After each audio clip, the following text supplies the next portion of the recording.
next session, with the next thing that we have prepared for our audience as a part of the Business.Digital.NOW conference.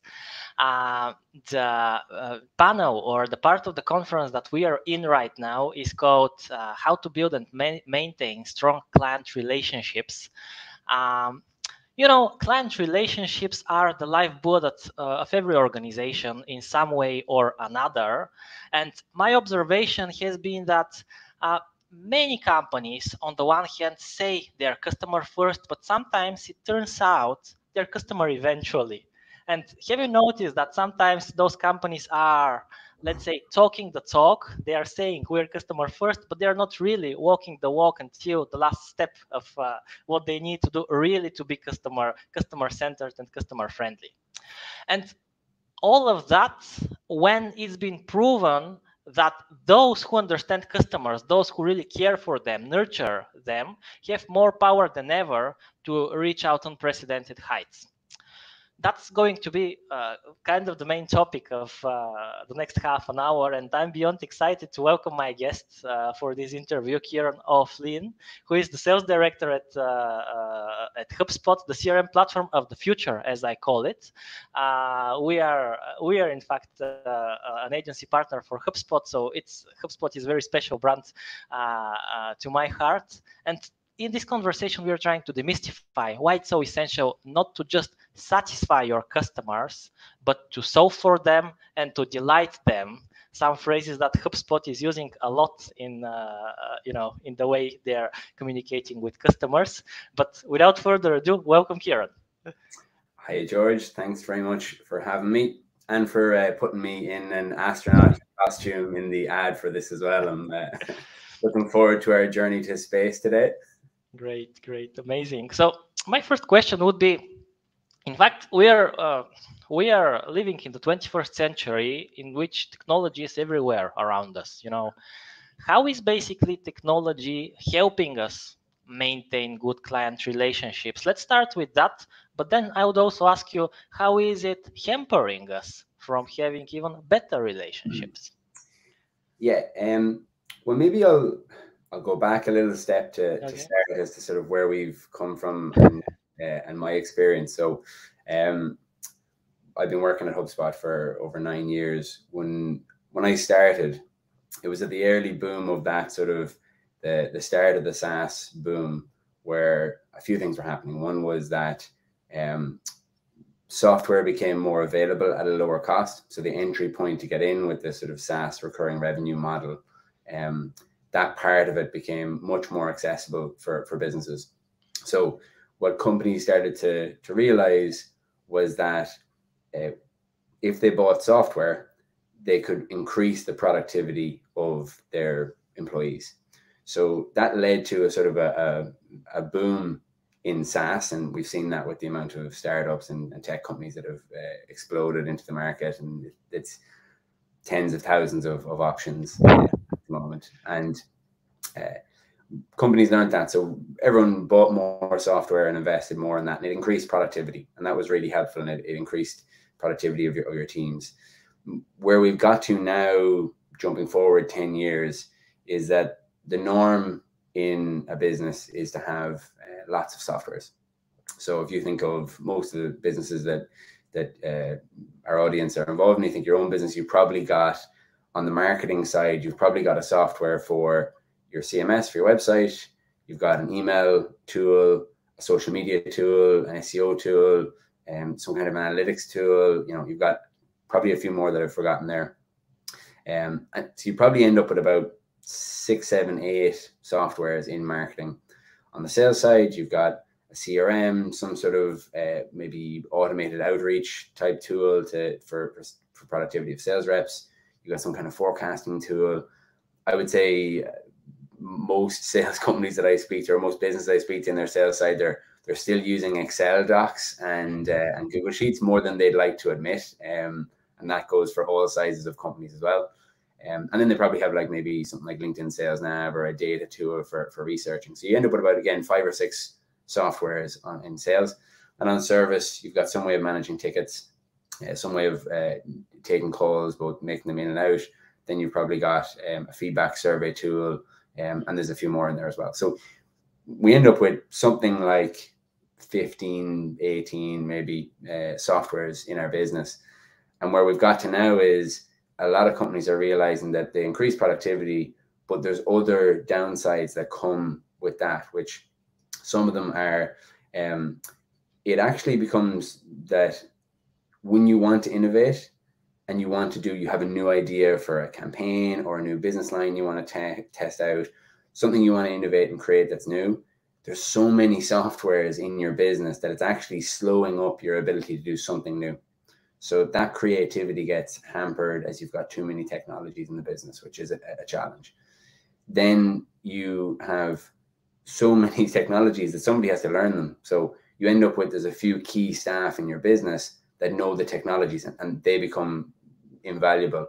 And if that person leaves, that creates a massive challenge for business, because you got to hire somebody new and train them up, or you got to get, so there's this sort of power user concept that comes into a business where there's some employee that knows 5 of the tools, and that makes them invaluable, which is not really a great way to scale a business, because you're overly reliant on an individual contributor. So that's another challenge. And I would say for the leadership in a business, there's an additional challenge, which is with so many sources of data, it's nearly impossible to make a business decision based on data. And that's where we've seen lots of different softwares that aggregate the data, pull them in from different places, and then tries to put them into like a business intelligence system. And that's why those technologies have done very well in the last few years. So I would say, like, we've kind of gone from this is working, let's boost productivity, to a point where it's now actually there's add-on challenges. And what we're seeing from the kind of companies that are talking to us at HubSpot is there's a real desire to consolidate into one central platform. And I don't think it's realistic to get your whole business onto one platform, maybe in the future, but right now I don't think that's possible.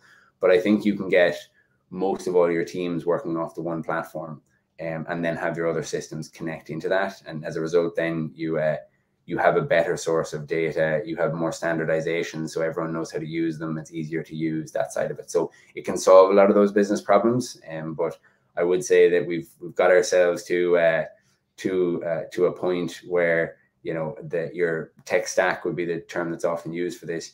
Your tech stack is an art. It's a challenge, and sometimes if you get it wrong, there is real repercussions for your business. Yeah, I think what you're mentioning about consolidating data so that you can really have the right data in one software and take business decisions based on that. This is something that HubSpot has been working very hard on, and maybe here we need to mention the part with the ecosystems, right? Because HubSpot has in fact a great ecosystem of other solutions, of other tools that are additionally helping it become this single source of truth platform. Of course, HubSpot remains at the heart of everything, but when you connect still some other instruments, things are getting better. And in this relation, yeah, still some companies keep on using several instruments. Let's say it's not 30, it's not 40, because platforms such as HubSpot are taking a lot of that and consolidating it. But when you have a great, intuitive, user-friendly tools as a part of your ecosystem, again, I think such such a single source of truth can be achieved through HubSpot, right?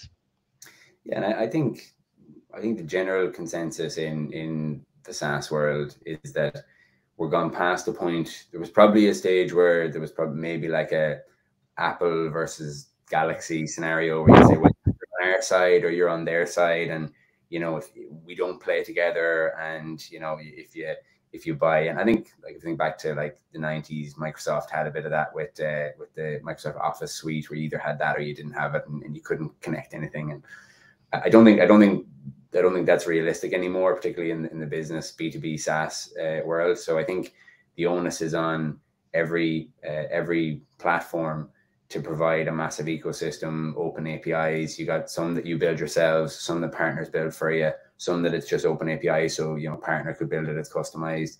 So we've a huge team that work on creating an ecosystem, because as I said, there's 10,000 softwares out there. You know, you probably need to be able to connect with the top 1,000, and then you have open APIs and partners to build the extra pieces, because you're not going to be you can't connect with everything. And you know, there's lots of middlewares out there as well. We've seen, we acquired a company in Belgium called PySync that are exactly that. They are a middleware that connects up systems, and we bought them to help us expand that. You see a lot of that at the moment. There's a lot of those companies popping up, and because there is a genuine need for them, because there is a lot of technologies and it's hard to connect them all up. Great. Yeah. You have you've been in HubSpot for quite a lot of time, right? It's been like 10 years, or how much Just under time? 10 years, yeah. All right. I think you started as a sales representative or on the marketing side. What it's been? Yeah, so I started in the sales side of it. So I'm still in sales. I'm now a sales director. So I head up all of our sales teams that cover Central Eastern Europe and a few other regions in Southern Europe and the Middle East and Africa. But it's a fun job. It's an interesting challenge, because obviously, you know, we're a US headquartered tech company with a global view of things, but you know, doesn't mean that all our processes work in every individual country and culture. So there's loads of fun challenges that come with that, as to like, how do you make sure that you do business in the way that, you know, people in the Middle East or people in Eastern Europe expect you to do business, and like, there's lots of challenges that, so it's good fun. Yeah, and in terms of that, related to that, you know, HubSpot has several, let's say, unique points, at least from my perspective, from my point of view, that are really differentiating it from other software pieces on the market. On the one hand, it's user friendliness. On the other hand, it's, I think, all about the relationship, the attitude they are trying to give to their customers. So my next question would be about exactly that. What makes HubSpot and the company, I mean, the company itself, different than the other participants on the market? And here I would mention, you know, in our previous talk with you, we were discussing the customer code, the culture code that you have at HubSpot. And I know that even one of your co-founders say that you don't have one product, you have two products. Basically, one of the products is the software itself, HubSpot, but the other product is the culture. And you're investing a lot in culture. And I suppose this reflects a lot on customers as well, because if you have good culture, you are attracting good people with great energy, with great motivation, and this brings about, I suppose, better customer relations, better results, and so on. Yeah, and maybe to give a bit of background on it, so if I go back to before my time, even like 10, 12 years ago, one of HubSpot's founders, Dharmesh Shah, he was one of the first few to really jump on this idea of a culture code for the business. So it's available online. You can search for it, and there's something like 140 slides that defines, like, well, you know, what should our culture be? And he did that in 2010, maybe something like that. And I would say it's probably in the first 5 or 10 US tech founders that jumped on that idea to go, let me define this, I'll write it down, and then we'll hold ourselves accountable to it, and every year we'll review it, and then there's a summarized version of it called HEART, which is like the kind of key acronyms, like humble, effective, adaptable, remarkable, and transparent. So, you know, there's some stuff like that that sort of you set up through the business that helps to explain to your employees, like, what do we want to be?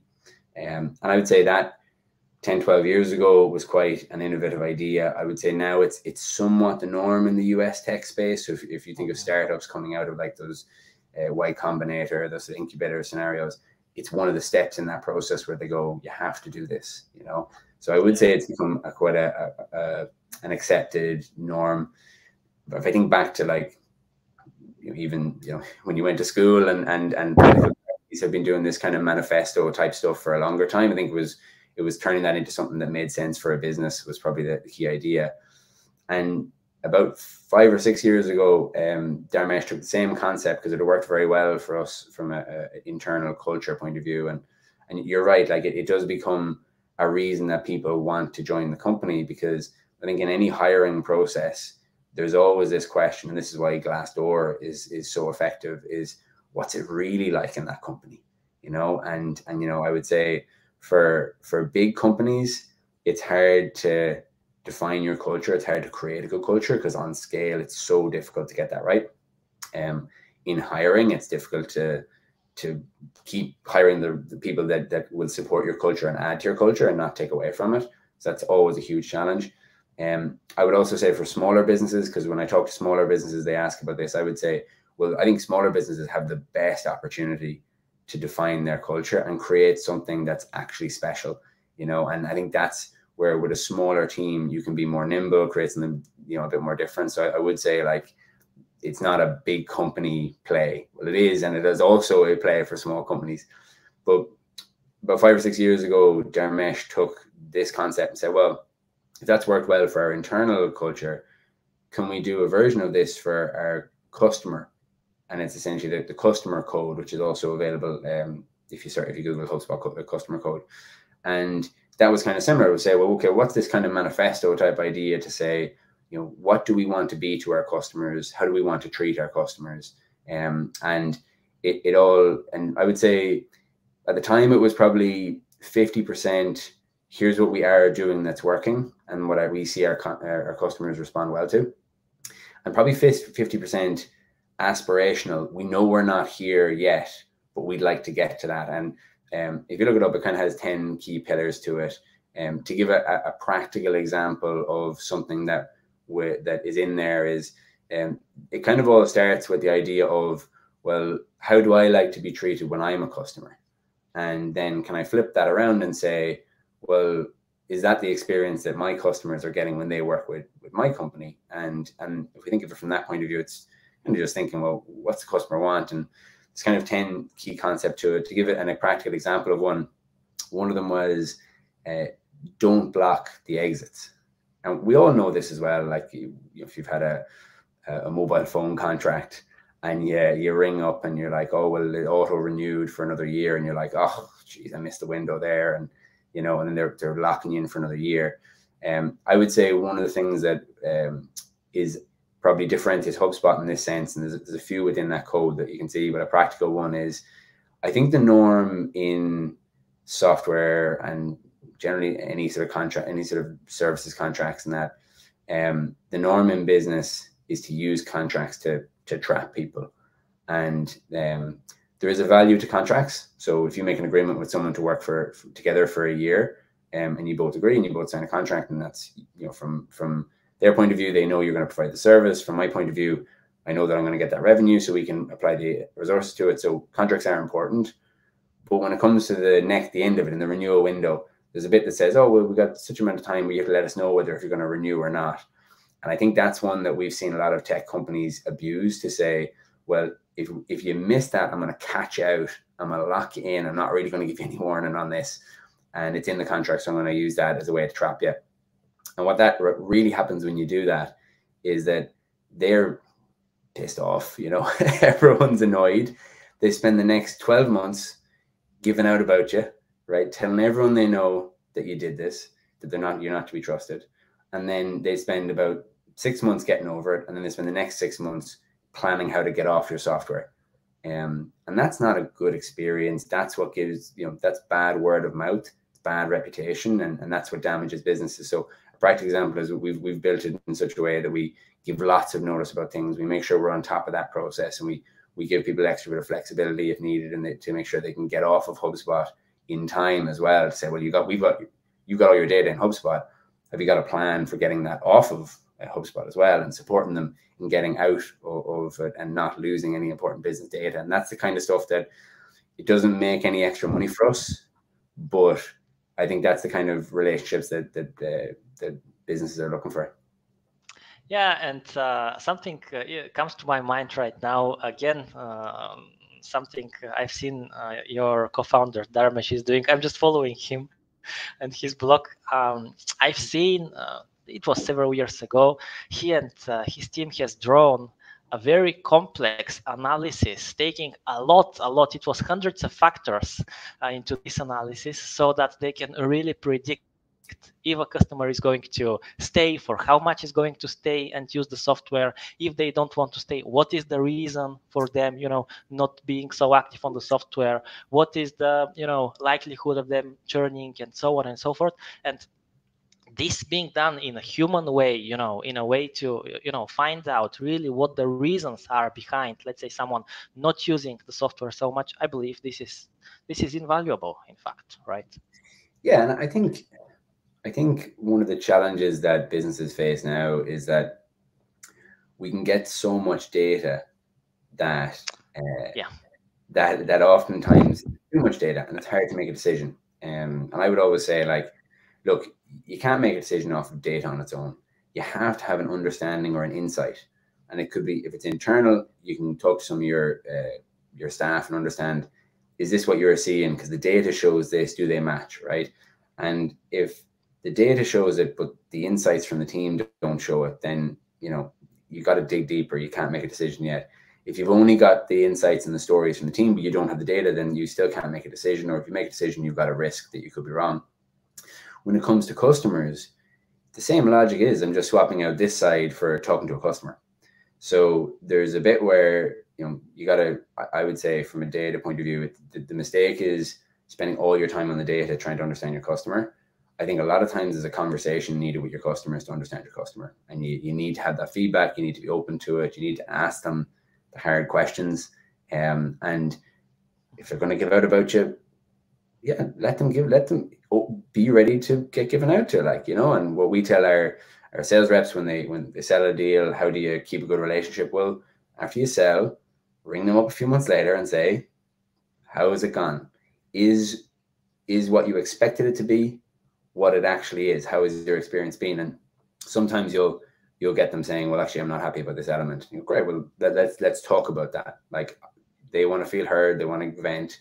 That's great. Use that, ask more questions, learn more. What other pains is that causing? Is this only affecting you in your role, or is it affecting the business? Is it affecting other people? How can we help to fix this? And actually then go and fix it. Now, the data piece comes in is, if you know your customers and you know your own customer journey and you know your business really well, and you have data that tracks all of that, you can start to surface important things. And to give a simple example of that, right?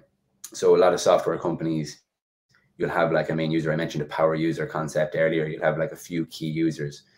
If you see that it's so important that there's like a few key users, they've done all their certifications, that can be something that you track in your system. Have they done the certifications? Then the next level could be, those key users, if we know we've identified them, how do we track them and flag them in a system on the back end, so that, let's say one of them leaves the business, right? And they cancel their login to your software. They're removed from the software. That should be a flag in your business to say one of the key users has left. So now we know on the business side of it that customer has lost somebody who was valuable. They're going to need to retrain them. They're going to need to plan for that. And in the interim term, they may not be able to execute on everything they wanted to execute. So that's where you start to go, okay, what can the data give us? Well, the data can flag that. The action is still probably a conversation. It's still probably calling them up saying, do you have enough support? Is there anything we can do? What are the gaps now? Can we provide more training so you have someone to replace them? If there's a temporary gap and there's like an important project, do we have a partner or someone who could temporarily provide some support to make sure that your projects are still going well? So I would say, like, when you think about it, that you got to understand your customer journey, know a lot of the key points in it, and then surface that data so that you can have a conversation at the right time. But I would say, if you don't have the insights, the data can just lead you astray. And similarly, if you don't have the data, then it's hard to trigger and hard to actually take action. And something, again, in relation to the previous question and the insights that you provided, nowadays, I think a lot of people in general, but let's focus here for the people working in customer experience fields, they're, as you said, they're drowning in data. And sometimes there is a challenge for them to differentiate between, let's call it the noise, and really the signals that they need to pay attention to, right? What would you advise those people? If it's just you or just several people in your team, or I think it happens even with bigger teams, how do you prioritize? Like, what do you focus on? Where do you start? So there's not like a generic easy answer to that one, right? The simple point to this is, and I know we talked a little bit about AI and computer systems in the last one, right? But AI has a huge future. Machines may run the world, right? But I'm very confident that there's still a huge place for people to make decisions, to understand other people, understand businesses.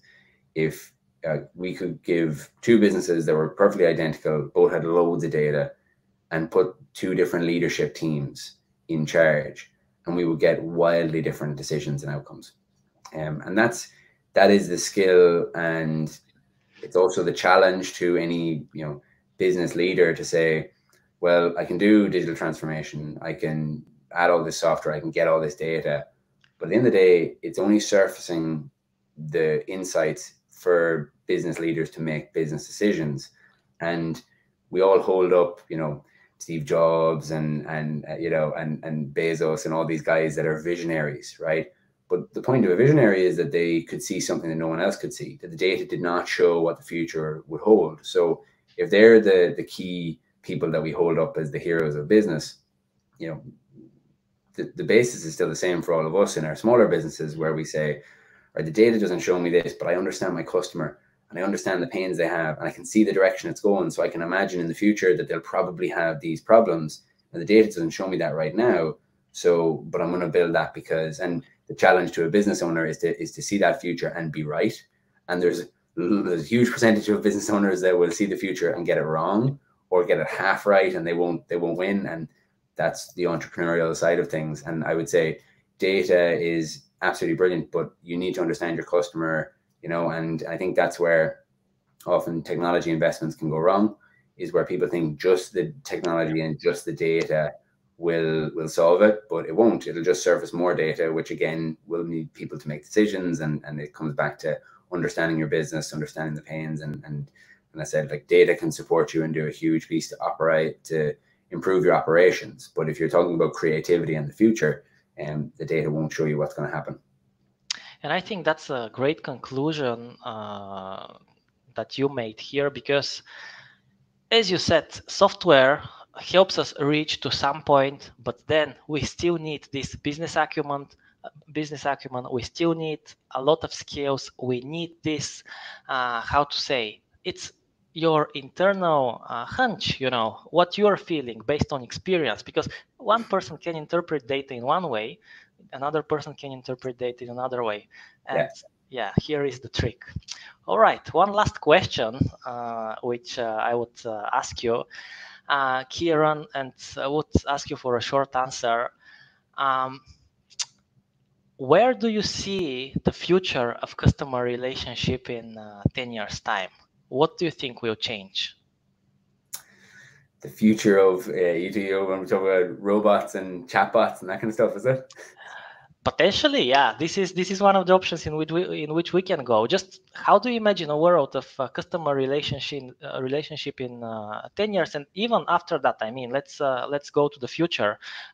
Do you think we are going to have more, let's say, robotization, more automation, or right now we have reached a point when software is enough, at least to some degree, and we need to learn how to juggle very skillfully between human and technology? Yeah, and I think the big difference is that all of us as customers, we've all become way more tech savvy. We're all way more knowledgeable, way more comfortable at these things. We do way more research online, and that's been the game changer over the last 10 years, and I think it will continue to be the game changer, where it's for our generation, who our parents were not tech savvy. We grew up as the first ones using computers in maybe secondary school a little bit, playing PlayStation, and then into using them in college. We're slightly more tech savvy.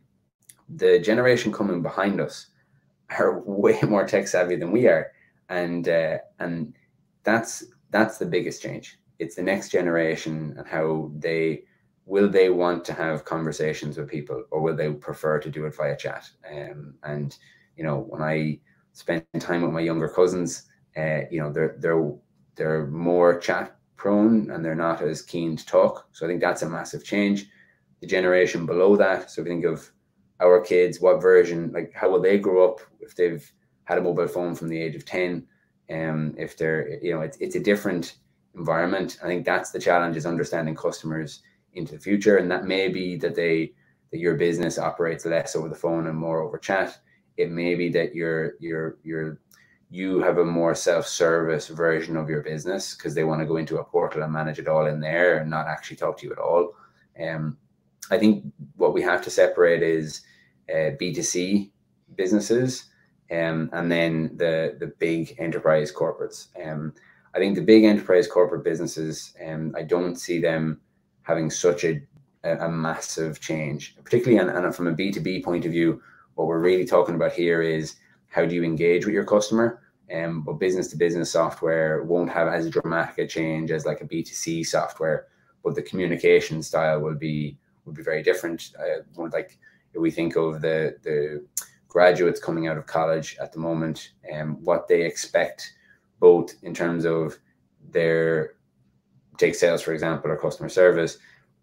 If we hire someone who's straight out of college now, are they as comfortable speaking on the phone? If their culture growing up is they don't like to speak on the phone. So we put them into an environment now where we say, okay, well, our businesses, we like to speak on the phone with these people, and they go, oh, well, I don't really like doing that. And so that's a huge challenge. Secondly, the other challenge to it as well is, younger people coming out of going into the workplace now, they don't expect the same as what you and I did when we started out working. I expected to go into an office and someone tell me what to do. They're now not expecting to go into an office. Yeah. And then you have a challenge of like, how do they even learn to do their job if it's their first time ever doing that job? So I would say there's huge challenges both internally in businesses and also then for the future of like engagement with customers. It's a hugely complex topic. So I won't attempt to say that I know the answer, but there's a few thoughts I have on it.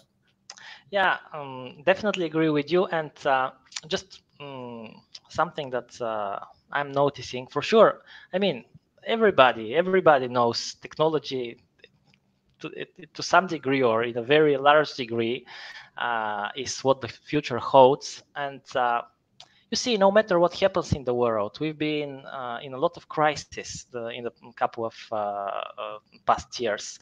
Well, right now we have a war, unfortunately. Before it was COVID, and technology is the thing that not only doesn't get badly impacted by such unfortunate events, but it's the opposite. It gets accelerated and accelerated and accelerated, and it shows, in fact, where the world is heading and what those new generations basically need, and what humans need in order, to live better, to feel better. And yeah, I'll challenge it a bit, Georgie, as well, because that is true.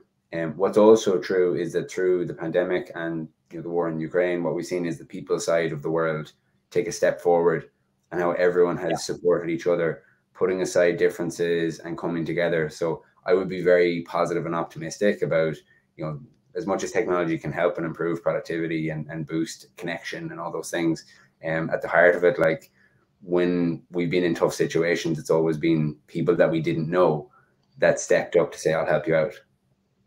Yeah, but again, it was technology that helped us stay connected throughout the whole world. So, here is the great mixture, the great, again, as I said, juggling between technology and human, which in fact is happening even right now.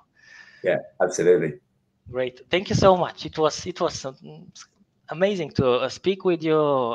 It's humbling experience knowing you, and really I hope we'll have the chance to meet soon. Hope we can get to Ireland, fly from Bulgaria to Ireland to meet in person. Yeah, and we'll bring you out for a pint of Guinness. Yeah, great. Thank you so much. Have a great continuation of your day, and see you very soon again. Thank you very much for having me. Thank you. Bye-bye.